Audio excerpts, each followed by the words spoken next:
یہ دستور جو بہت محنت سے بنا تھا اور بہت بحث و مباحثے کے بعد بنا تھا، اس محنت اور بحث و مباحثے کی بہت بڑی وجہ یہ تھی کہ ہندو مہاسبھا کے جو ممبرس کانسٹیٹیوشن اسمبلی میں تھے وہ پورا زور لگا رہے تھے اس بات پر کہ بھارت کا دستور، بھارت کا کانسٹیٹیوشن ہندو راشٹر کی بنیاد پر بنایا جائے۔ اس کے مقابلے میں بہت بڑی تعداد میں نان مسلم ممبرس نے بھی اس کی سخت مخالفت کی، اور سب سے زیادہ اس پہلو پر جس شخصیت نے بحث کی ہے کانسٹیٹیوئنٹ اسمبلی میں اور جس نے اپنی باتوں کو 99% منوا کر چھوڑا، میں خاص طور پر اپنے مدرسے کے اساتذہ طلبہ سے اور آپ سب سے یہ کہنا چاہتا ہوں کہ وہ کسی یونیورسٹی کا گریجویٹ نہیں تھا۔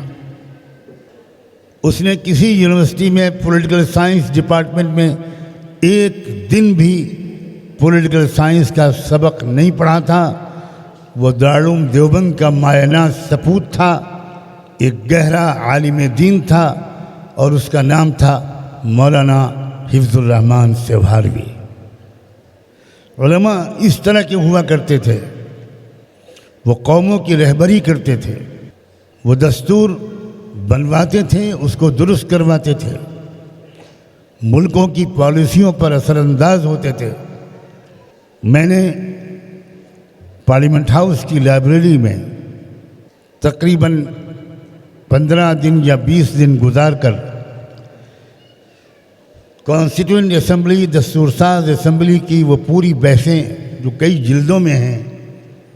ان کو پڑھا تھا، اور میں حیران رہ گیا تھا کہ یہ مولانا حفظ الرحمن جن کو ہمارے مدرسے کے طلباء قصص القرآن کے مصنف کی حیثیت سے جانتے ہیں، یہ شخص قانون کی باریکیوں، دستوری اصطلاحات کی باریکیوں،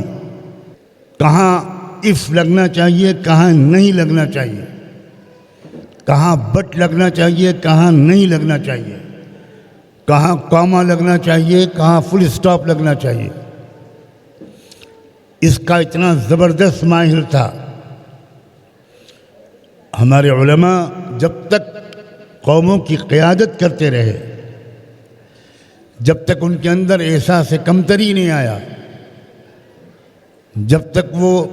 بیچ میدان سے باؤنڈری لائن کے باہر جا کر بیٹھ نہیں گئے، تب تک قوموں کو انصاف ملتا رہا، تب تک قوموں کا رخ صحیح رہا۔ جب سے علماء نے شکست تسلیم کر لی، جب سے علماء انفیریٹی کمپلیکس اور احساس کمتری میں مبتلا ہو گئے، جب سے علماء مین اسٹریم کی قیادت سے بالکل دور چلے گئے، اس وقت سے جو حال قوموں کا اور ہمارے ملک کا ہوتا چلا جا رہا ہے وہ آج ہمارے سامنے ہے۔